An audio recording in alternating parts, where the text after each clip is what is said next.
Hi, this is Bharti and we are here at KubeCon in San Diego. And today we have with us Hayley Denbraver. You are developer advocate at Snyk. First of all, welcome to the show. Thanks for having me. I'm curious to know what is your role as a developer advocate at a company like Snyk? Sure. Well, Snyk is really invested in being where developers are. And so they've put a lot of time and effort and money into building a developer relations team.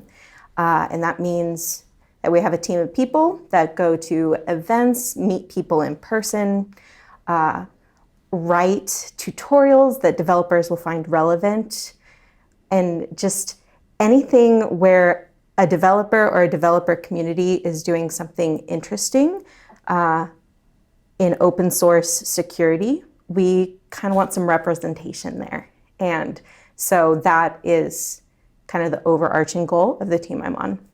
Perfect. I mean, Snyk, they are doing a lot of work with CNCF projects. What has been your involvement? Can you name some of the projects that you were involved with directly at CNCF? Sure. So we have made a big push in recent months to really join the container space, I would say.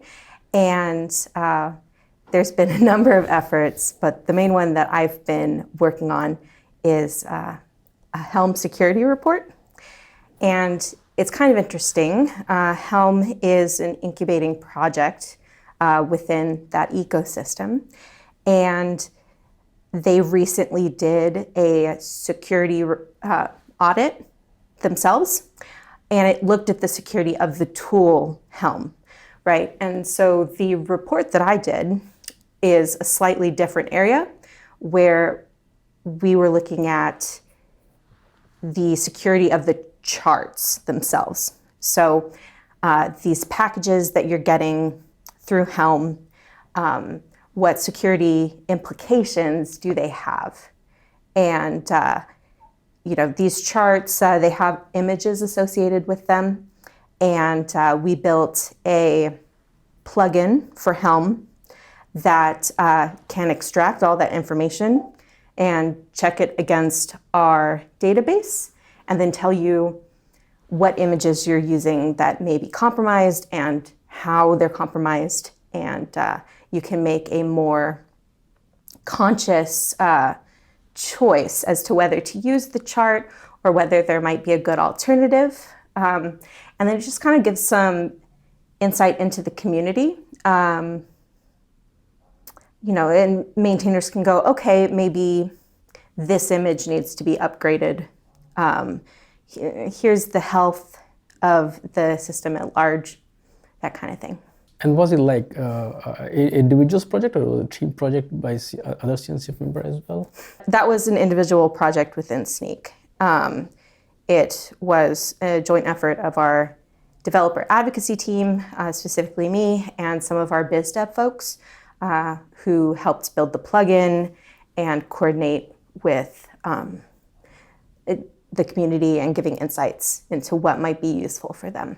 When you look at the container space, Sure. It's very easy. You just pull a container from somewhere, you spin it, and it's all done. But if you look at the security or compliance, it's a nightmare. You don't know where all those packages. Sometimes they're hard linked, and you have no idea. Somebody can change the repository. You have no idea. You literally lose control over what's running. If you look at the Linux world, you have total control. So, from your perspective, how serious is this challenge when it comes to security and compliance, and what is Snyk doing to kind of mitigate it? The way I approach thinking about this is generally it is better to know than not know. And I think it's really easy to just take an image and incorporate it into what you're using. But we've really tried to build tools that will help just shed some light so you can make an informed choice. And I dug through a bunch of data in this Helm chart report. And what was interesting to me is that, at least for the images that were in these stable Helm charts, the security was both worse than I expected and better than I expected, kind of funnily. And the reason I say that is the majority of the charts used images that had a high severity vulnerability. So that to me is a red flag, right? But on the other hand, so we took a global view of these stable Helm charts and looked at all the vulnerabilities that you get across these charts. And the vast majority of them, or not the vast majority, but a really large chunk of them were from things like maybe an image for a testing suite.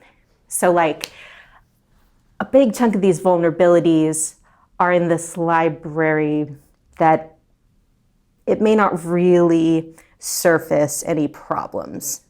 It's still good to know it's there, but maybe it's not so easy to compromise, even though there are all these vulnerabilities, right?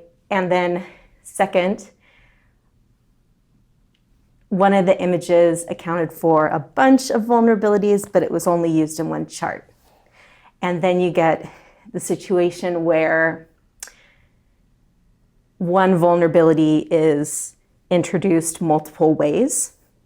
And so it may look like you have 900 problems, but you really have 5, And so I think a tool like Snyk, and with our Helm plugin and with our container stuff, it can help you sort through those kind of twisty problems with this and see it how it really is, and then you can make an informed decision, right?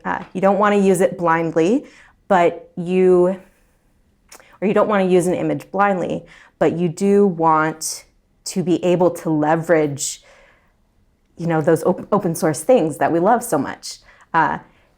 You do want to use an image. It's just, you're going to want to be careful about how you pick and choose them. And we hope with some of the tools we've made that it just kind of streamlines that process for people. Are there any best practices? Because so far we are only doing worst practices Sure. when it comes to consuming containers. Mm-hmm. So one thing I would say is we're a big proponent of minimal images.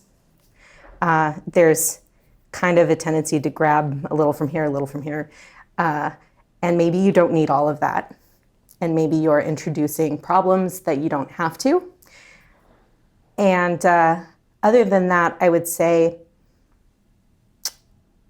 that Kubernetes is really powerful, but with power comes responsibility, if that makes sense. And that, there's this push also towards infrastructure as code. And so we see some value in figuring out configuration properly and doing due diligence there, because that can also have a big impact on the security of your container as a whole. Hayley, thank you so Thank much you. for talking to me, and I actually look forward to talk to you again, because this is a topic which will keep surfacing again and again. Yeah. So hopefully we'll see you again soon at our next conference. Well, I'd love to hear from you whenever. Thank you. Thanks.